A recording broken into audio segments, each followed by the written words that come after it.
Before we get involved in the feedback issue, as a loud professor from New York, I normally don't have problems being heard. I could do this tone or I could put on the microphone. Folks in the back? Perfect? All right. There you go. Unless you like feedback, in which case we could all pretend that we're at my 7th grade dance. All right. So before we begin, I would just like to point out the most wonderful introduction to this, which is Killing Librarianship. But I don't know if you noticed on the way in through this door, this is the sign telling you what was coming up.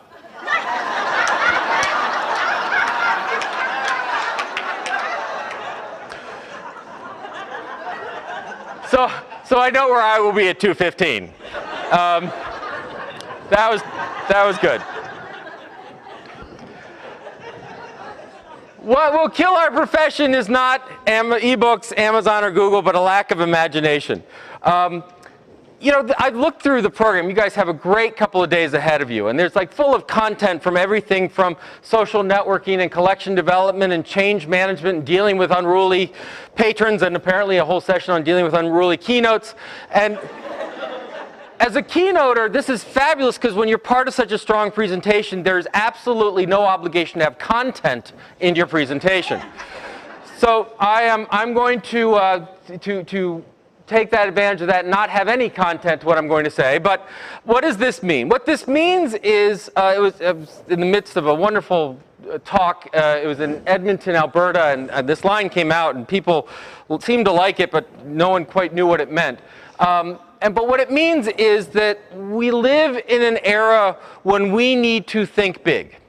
So what I would ask you to do for the next 45 minutes or so is take advantage of the fact that you're not sitting in a library trying to figure out where the toner cartridges are, pointing to where the bathroom is.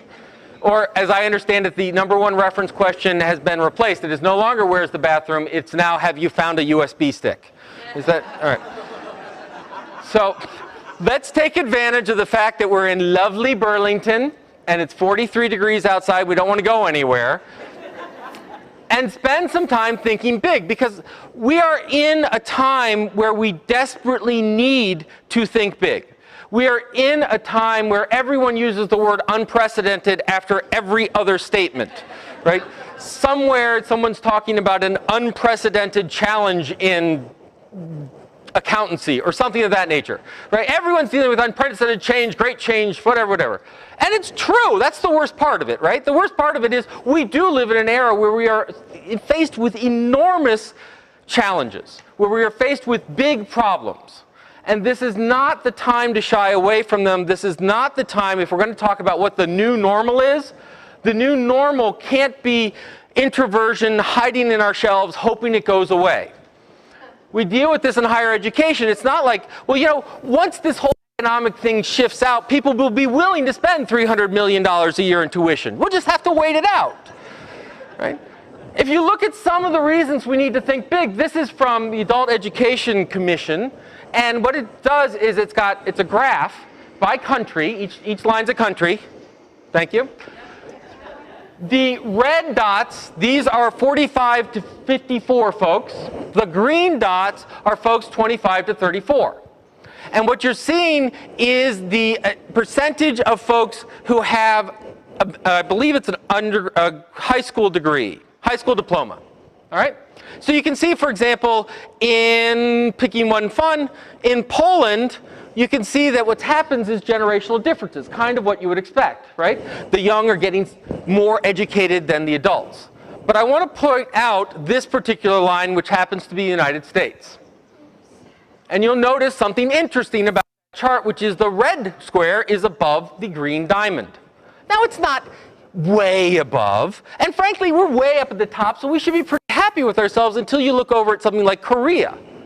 Korea is way above us, and they started much farther behind us. One of the big challenges where we need big ideas is in how we educate ourselves, how we prepare for this world. We hear all the time that education is vital, that college education is important, that college is the key to innovation, economic development, la, la, la, la, la, and I'm a professor, so I throw that line out whenever I can. except that we happened to 2010 was the first time where academic debt surpassed credit card debt in this country. And it is not because we've been paying our credit cards back so well. And partly it is. We've been doing pretty well. It turns out that when you don't eat, you don't charge a lot of things. But that graph's going down sort of like inch by inch, and the academic one's doing this. This chart shows since 1982 the growth in percentage growth in different areas. College tuition's at the top at about 450%. Medical care is only 250%. It is costing us more to get healthy, but it costs us a heck of a lot more to get smarter, supposedly. Right? Now, this in the midst of the most dramatic wage and wealth distribution in this country, that we see that the top 5% control something like 60% of the wealth in this country. We're dealing with the shrinking middle class, that we are in almost a 10% unemployment, over that in certain sectors, so that 1 out of 10 people you know has been laid off. We're in an era of great division in our politics where we're just sort of figuring out, hey, do we really need a federal government? Let's see. Right? No, that could be the rest of the talk. I'm not going there. The point is, we have big challenges before us. We are living in interesting times. I once said we live in Shakespearean times. We live in times where we could be writing those dramas, where we're talking about regime change, and we're talking about population growth. We're talking about a massive demographic shift. We're about to go from a country with a white majority to a plurality. We've got many states in which now the Hispanics represent a larger percentage of population than all other demographics combined, and soon than the Caucasian.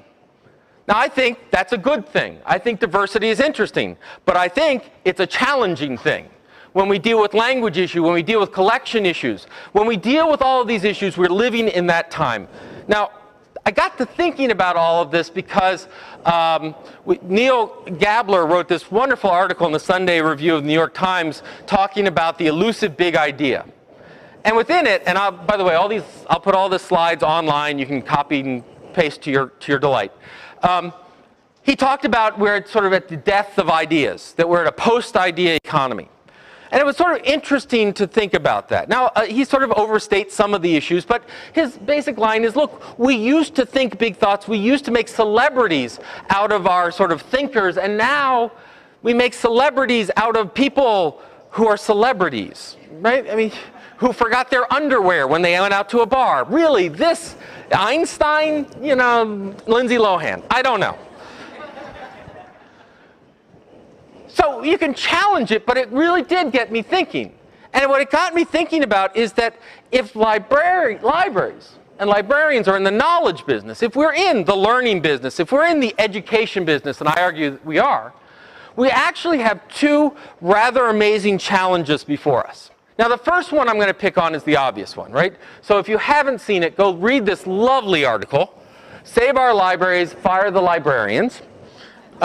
It was in the News Leader, Florida's oldest weekly newspaper, right up there with the Old Gray Lady. And Mike Thompson wrote this, and it's just lovely, right? Why do we need a new library? I don't know how old, but why do we need a new library? Get those kids off my yard, whatever it is. And I know it's deathly to bring up large blocks of text, but it's so worth it. Stick with me for a moment. While local taxpayers pick up the biggest tab for America's libraries, most librarians are little more than unionized pawns for the social activist bosses of the American Library Association. Wow, all right. Today, 136 years after its formation, ALA controls 62,000 members, and through its czarist accreditation program of many libraries, largely dictates what books are available for the most impressionable members of the U.S. society, our children.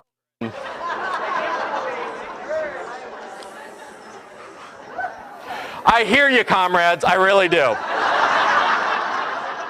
I was called a communist for the first time the other day. I thought, you know, it's interesting when someone does that, you have an interesting reaction. The first one is, but I buy stuff, right? And the second one is, what are you wearing, a leisure suit? Communism? Really? Come on. All right. And when that person hears this webcast, I can't wait for the comments. Anyway, so we have this line, right? We go and we talk to librarians, and many a librarian has come up and said, the Tea Partiers are destroying us. I got people who don't understand. People don't believe in libraries anymore. People are small-minded. People are... And I'm not going to be here to argue that everyone has an equally valid thing to say about the world, right? So we have this sort of anti-intelligentsia, anti-library feel out there. And it is very real. We are dealing with that, and we have to deal with it. And I think that's kind of interesting. But what really got me thinking about the big idea one was that I think we have a rather interesting second front that's opening up, second problem. And it can be represented by this. Now, I don't know if you know what Clue is. Clue is the next big thing. What Clue does, and I know you can't read that, so I'll tell you, you can go with your smartphone and walk through New York City, and when you have to go to the bathroom, I'm not making this up, you can rent people's bathrooms. I don't know if it's by the hour. I don't... Right? And if you don't like this one, here's another one. FakeGirlfriend.co.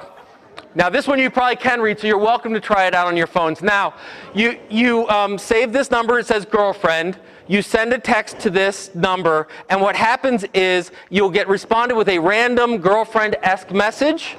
About a minute later, the fake girlfriend will call you with a pre-recorded message, and after you hang up, tell everyone how great your girlfriend is. That's just so sad, you know? The reason I bring this up is that this is a startup, and my God, someone will probably give them a check, right? The opposite side of this equation from people who don't necessarily believe in libraries' missions, in knowledge and education, all this other stuff, is those that seek to take ideas and monetize them as fast as they can. Right? That what we have is we have a plethora of small ideas. And these small ideas aren't bad. It's just a matter that there's this drive to monetization. That the way that all economic development is going to happen in Connecticut or Rhode Island or here in Vermont is that everyone's going to start their own business. And I think there's actually a lot of valid, and we're going to talk about a lot of valid things to entrepreneurship, to innovation, to startups. But the problem is it quickly becomes, why think about it if you can't monetize it? And what you can monetize tends to be a lot smaller than the issues that we're facing. That what we, you know, wow, we can do moped delivery of cat food. Get me to a venture capitalist and let me patent that before anyone does it, right? This doesn't say, hey, we can solve democracy, right? How do you monetize, well, once again, monetizing democracy, we have the federal government, but we'll keep going. What we have are things like this Me Too mentality, that we go in and, well, it's Facebook, but it's not exactly Facebook, right? It was like when Google Plus came out. What's Google Plus? Facebook with circles.